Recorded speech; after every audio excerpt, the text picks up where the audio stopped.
Uma modelo se cansa de ser objeto de desejo doente de um playboy, mas quando tenta confrontá-lo, as coisas terminam bem mal para ela, e pior ainda para ele.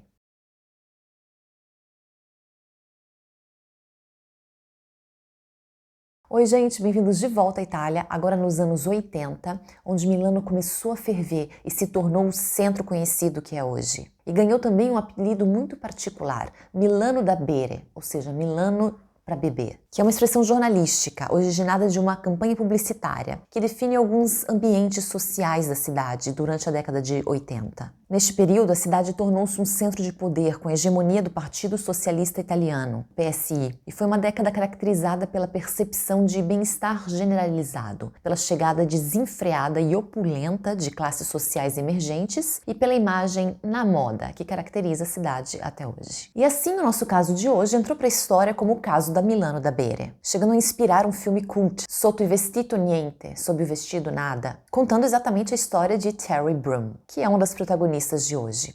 A outra sendo a própria cidade de Milano. E é justamente naquele período que a cidade ganha sua fama de cidade que não para, lugar onde as pessoas podem passar de não ter nada para realizar qualquer tipo de sonho. E não existe limite para a quantidade de dinheiro que alguém pode ganhar. Uma atmosfera onde se torna muito mais importante a aparência do que a essência. Se normaliza a ambição, o vício e a superficialidade, enquanto o já citado Partido Socialista investe pesado em realizar todos os sonhos dos milaneses através da moda, injetando grandes quantidades de dinheiro para construir uma infraestrutura digna de uma capital europeia de moda. E eles conseguem, seja para o bem que para o mal. Afinal, um crescimento desenfreado geralmente atrai de tudo e de todos, incluindo substâncias ilegais, corrupção e ganância, coisas que acabam levando à violência e até à morte. Mas não era assim desde o início. Obviamente, se inicia sempre com uma boa dose de otimismo, de esperança, afinal o país tinha agora uma destinação onde sonhos podiam se realizar, uma destinação promissora o suficiente para atrair esses sonhadores até do exterior.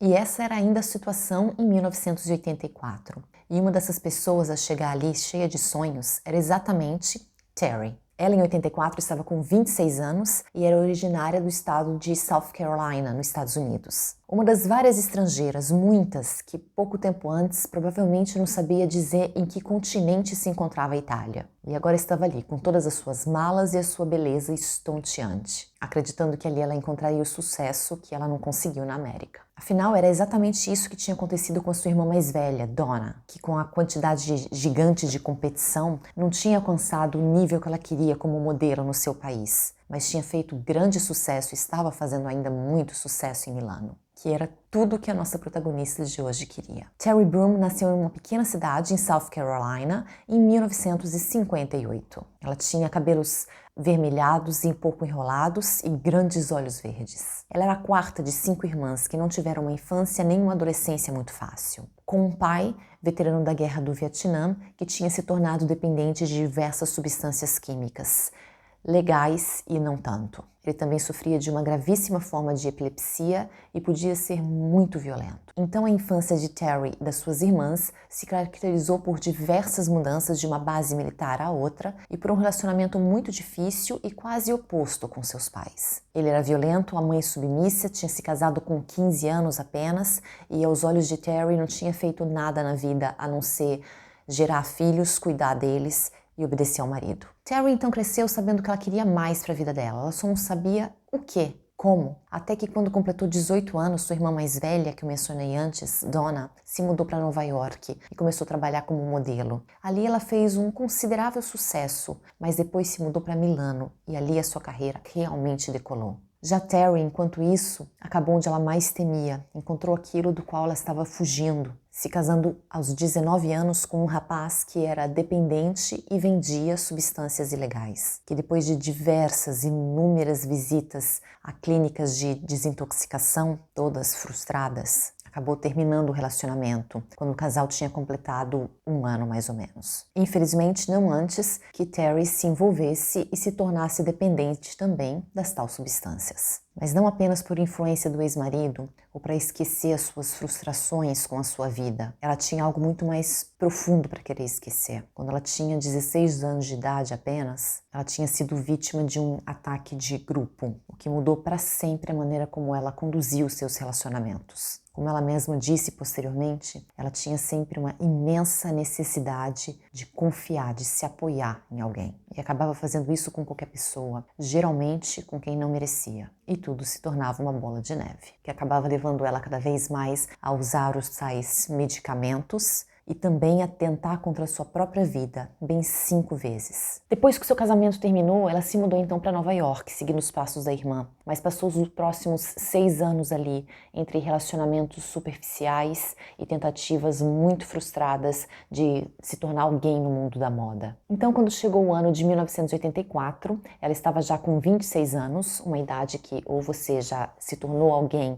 como modelo ou você desiste da carreira. Ela resolveu dar uma última oportunidade e mais uma vez seguiu os passos da irmã Donna e se transferiu para Milano. E literalmente assim que ela chegou ali, antes mesmo que ela tivesse tempo de ligar para a irmã dela para avisar que ela tinha chegado, roubaram todo o dinheiro dela, $900. E, infelizmente, Terry não sabia disso, mas o seu futuro ali na Itália não seria muito melhor do que a sua chegada. A irmã Donna fez o que podia por ela, apresentou Terry para todo mundo que ela achou que podia, de alguma maneira, influenciar na carreira da irmã. Mas, infelizmente, as coisas simplesmente não andavam.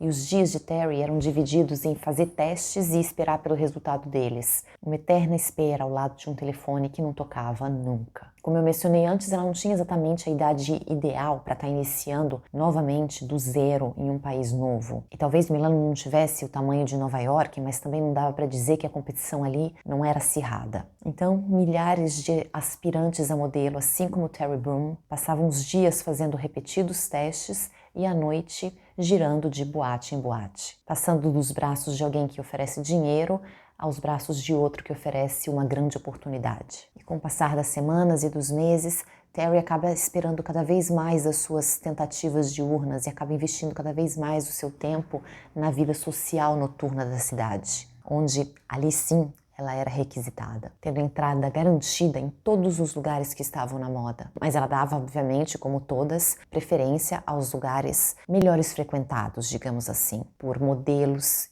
e herdeiros, eu quero dizer. E não tinha um melhor exemplo de um lugar assim do que a discoteca Nepenta. E é ali que ela conhece o joalheiro de 31 anos de idade, Giorgio Rotti, através de um amigo em comum deles, um rico industrial chamado Carlo Cabassi. E o jovem Giorgio, muito tímido, introvertido e não considerado um grandíssimo exemplo de homem atraente, se apaixona perdidamente pela aspirante modelo americana, com quem ele nem imaginava que teria sido tão fácil começar um relacionamento. Afinal, ele podia não ser o homem dos sonhos de Terry, mas ele era sim alguém que inspirava confiança nela. E como nós vimos, ela mesma dizia que isso era tudo que ela esperava dos relacionamentos. E parecia que ela finalmente tinha encontrado alguém que realmente fazia bem para ela. George, afinal, tentou ajudá-la a parar de beber, a beber um pouco menos, a parar de usar as tais substâncias que ela usava, e um belo dia deu para ela um anel de noivado. Mas esse era apenas um dos lados de Giorgio, que parecia sim ter ótimas intenções com Terry. Ele queria um relacionamento estável com ela, um relacionamento exclusivo, mas também gostava de levá-la frequentemente a umas tais festas privadas, conhecidas como de luz vermelha, que nada mais eram do que encontros privados de swing, que é onde o casal Terry e Giorgio conhece um outro participante destas festas. Ele se chamava Francesco D'Alessio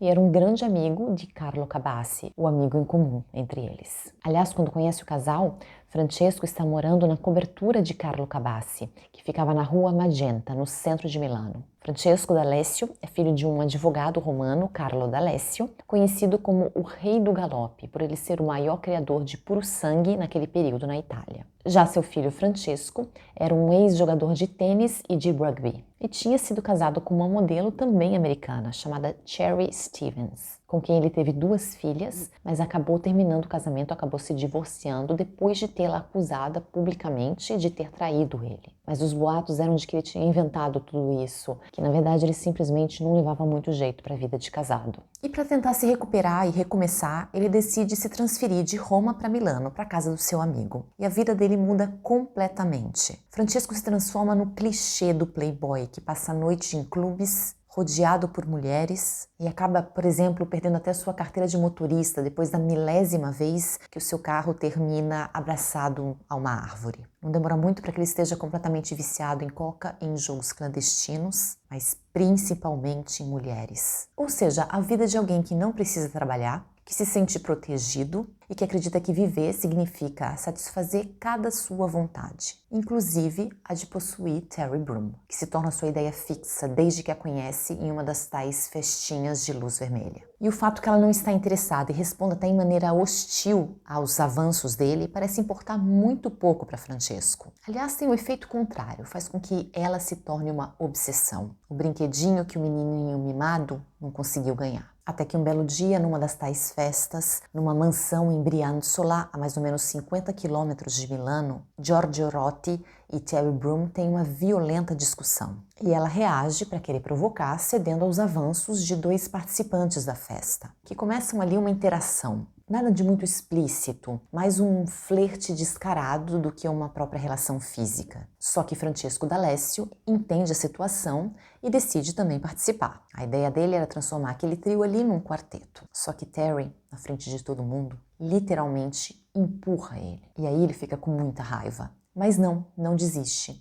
Vira literalmente um stalker, mais obcecado do que antes. Ele vai aos lugares especificamente para encontrá-la, ele segue ela e em mais de uma ocasião, na frente de mais de uma testemunha, ele abaixa suas calças e se expõe para Terry. Ou seja, Francesco se transforma numa pessoa extremamente obcecada e vulgar. Tudo porque ele estava frustrado porque ele não tinha o que queria. Ou melhor, porque ele achava que ele era o único que não tinha o que ele queria. E assim, com todo o tempo do mundo livre que ele tinha, ele transformou a vida de Terry num verdadeiro pesadelo. Ou seja, a situação era, depois de alguns meses na Itália, Terry tinha tentado construir de diversos modos uma carreira de modelo e não tinha dado um passo à frente. Ela não tinha perspectivas e ela estava voltando a todos os seus vícios. Já o relacionamento que parecia o mais seguro que ela tinha tido até aquele momento na vida dela, tinha um lado com o qual ela não sabia muito bem lidar. E para completar agora, ela tinha que pensar 2 vezes, 3, 50 antes de sair de casa,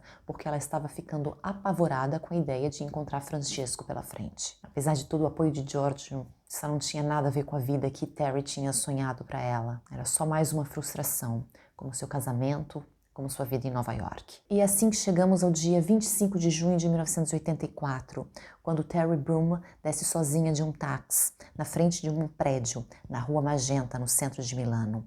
Ela aperta então o botão do interfone de Francesco D'Alessio. Aquele dia foi a primeira vez em mais de uma semana que Terry tinha saído de casa, onde ela estava se escondendo, se sentindo muito falida e perseguida. Ela está usando sem parar uma quantidade enorme de entorpecentes e não pretende sair daquele estado, nem da segurança da sua casa. Até que sua irmã Donna insiste muito. Então, algumas horas antes que Terry tocasse aquele interfone, por volta da 1h30 da manhã, ela, Giorgio, Donna e o seu noivo chegam até a discoteca Nepenta. Mas Terry não está conseguindo se divertir, não está relaxando como tinha prometido sua irmã. Aliás, a ânsia dela está aumentando enquanto ela olha para os lados esperando a chegada de Francesco. E isso, infelizmente, não demora muito para acontecer. E Francesco chega já bastante alterado, se dirige direto para a mesa deles, onde estão os 2 casais, e começa a falar com Giorgio, contando para ele que a sua amada Terry, sua noiva, na semana anterior tinha participado de uma das 6 festas, só que sem ele. E esse foi só o começo da conversa. Ele deu ali uma lista de motivos pelos quais Giorgio devia deixar aquela pessoa que era uma pouco de bom, digamos assim, e que traía ele com todo mundo, menos com Francesco. E esses boatos, Francesco estava espalhando por toda parte, porque o problema dele era justamente esse. Ele achava, sim, que Terry ia com todo mundo, mas não com ele. E era isso que fazia mal. Não que todo mundo tivesse ela, mas que ele fosse o único a não ter. Realmente não tinha nada a ver com amor, mas nada. Talvez não tivesse nem a ver com paixão, com atração. Era só orgulho mesmo. De qualquer maneira, Francesco para de falar só quando o Terry se levanta e sai da mesa, mas o estrago já tinha sido feito. Além de ter causado o aumento exponencial da ânsia de Terry, causou uma briga, ou melhor, rompimento entre George e Terry. Porque ele, George, por sua vez também com orgulho ferido, acaba atacando verbalmente a namorada, dizendo que não pode confiar numa pessoa como ela, dizendo que depois de tantas histórias assim, algum fundo de verdade deve existir. E continua dizendo que tudo entre eles acabou assim, ali, na frente de todo mundo, e pede todos os presentes que deu para ela, inclusive o anel de noivado. E é essa reação de George que finalmente machuca Terry profundamente. Ela que estava suportando a sua vida, aquilo que tinha se tornado a sua vida, apenas com a esperança de que as coisas melhorariam por causa dele, agora estava ali escutando da boca dele tudo isso. Estava escutando ele atacá-la como Francesco tinha acabado de fazer. E tudo por quê? Por causa da vergonha de que alguém tinha dito alguns boatos na frente dos seus amigos sobre a sua namorada, sobre a sua noiva. George, ao invés de defendê-la, tinha se virado contra ela publicamente, deixando muito claro para Terry que a preocupação dele era o orgulho, exatamente como Francesco. Ela então deixa a boate sozinha e vai para casa. Ali ela começa a abusar de álcool e de tudo mais que ela encontra pela frente, se afundando com ainda mais força no comportamento autodestrutivo que ela já estava tendo nos últimos dias. Então Terry conta que ela não consegue dormir, mas ao mesmo tempo ela não está completamente lúcida. Então, para se distrair, ela resolve fazer alguma coisa como jogar um joguinho, e ela começa a procurar um joguinho eletrônico que ela tinha em casa. Ela começa então a vasculhar tudo, mas não encontra nada do tipo. O que ela encontra é uma calibre 38 de Giorgio. Quase que automaticamente, com a arma na mão, ela faz uma ligação para Francesco D'Alessio. Ela disfarça a voz, diz que se chama Diana e que gostaria de ir para a casa dele, que está completamente alterado e é muito mulherengo, não tenta nem entender quem é aquela mulher. Diz, pode vir. O susto então é muito grande quando ele abre a porta e dá de cara com Terry, que muito nervosa começa só a repetir coisas do tipo, você tem que me deixar em paz, você tem que entender que eu nunca vou ter nada com você, você tem que me deixar livre, você tem que parar com o que você está fazendo. E ela se repetia. Só que Francesco não está nem ouvindo ela. Ele está como que hipnotizado pelo fato que o objeto de seu desejo, como que magicamente se materializou ali no apartamento dele. E ele, sem quase dizer nada, começa a literalmente arrastar Terry para o seu quarto, para sua cama. Mas assim que ele começa a fazer isso, ela tira a arma da bolsa e, sem pensar duas vezes, dispara. E dispara outra vez. Esses dois golpes atingem a parede do quarto e ele consegue escapar, mas quando Francesco está correndo pelo corredor, ele se vira para ela e ela dispara outra vez. Dessa vez, a bala termina no peito dele, que mesmo ferido consegue se jogar sobre ela, segura os seus pulsos e tenta tirar a arma da mão de Terry, que dispara uma última vez, dessa vez atingindo a cabeça de Francesco, que cai no chão já sem vida. Terry então se apressa para sair dali e quando está passando pela sala da casa para tentar chegar na porta de saída, ela percebe que Francesco não estava sozinho. Ali, fazendo uso de substâncias com ele, estava uma outra modelo americana, que assustadíssima tinha ficado ali petrificada, sentada no sofá, sem conseguir reagir. Terry então só diz para ela, não se preocupa, eu não vou fazer nada com você, e escapa. E assim que ela sai, a outra modelo, que se chamava Lori, corre para o andar de cima, chama Carlo Cabassi, acorda ele e conta tudo o que tinha acontecido. A primeira coisa que ele faz é se certificar de que não tinha mais esperança para Francesco D'Alessio e começa a dar uma limpada no apartamento, que aliás era dele, se desfazendo de todo o pó branco que tinha e do álcool. E só então ele liga para o número de emergência, ele e Lori se sentam e esperam para dar os seus depoimentos. A modelo então conta que tinha sido uma tal de Terry, também modelo e também americana, mas ela não sabia o sobrenome da outra. Mas disse que ela morava provavelmente na conhecida residência Clotilde, que era um condomínio onde moravam, na sua maioria, modelos recém-chegadas a Milano. Obviamente a polícia corre para ali, não encontra Terry, mas agora eles sabem quem eles estão procurando. Terry Broom, que a essa altura já tinha chegado na casa do então ex,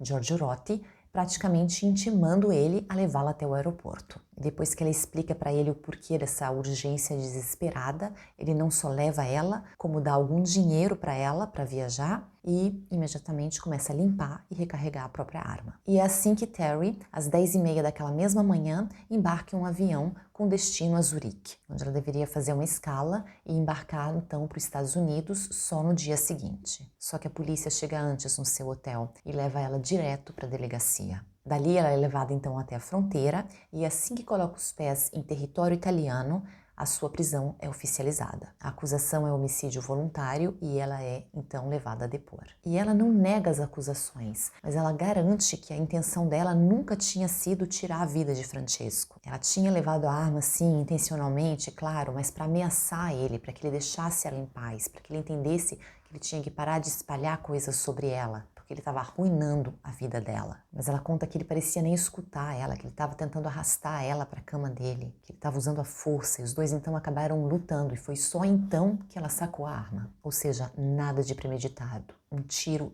de ímpeto. Só que a história não convenceu e rendeu a Terry uma condenação de 14 anos, não tendo sido levada em consideração a tentativa de Francesco de forçar ele mesmo sobre ela. Mas em compensação também não sendo dada a ela a pena máxima, levando em consideração o fato do estado alterado por substâncias em que ela se encontrava naquele momento. E Terry, assim que é presa, principalmente durante suas violentas crises de abstinência, passa de uma tentativa a outra de tirar sua própria vida. Mas o tempo passa, ela é transferida da cadeia de Milano para aquela de Bérgamo e começa então a se acalmar. Começa a fazer aulas de cerâmica regularmente, a ler bastante, se torna uma prisioneira modelo e é solta depois de apenas 4 anos. Só que com um porém, ela tem que continuar morando na Itália pelos próximos 4 anos. Ela então abre um pequeno negócio com uma amiga e em 1992, quando ela é liberada, quando ela não tem mais nenhum problema com a justiça, mais nenhuma pendência, ela volta então para os Estados Unidos, onde ela parece viver uma vida completamente anônima. Nem na Itália, nem nos Estados Unidos,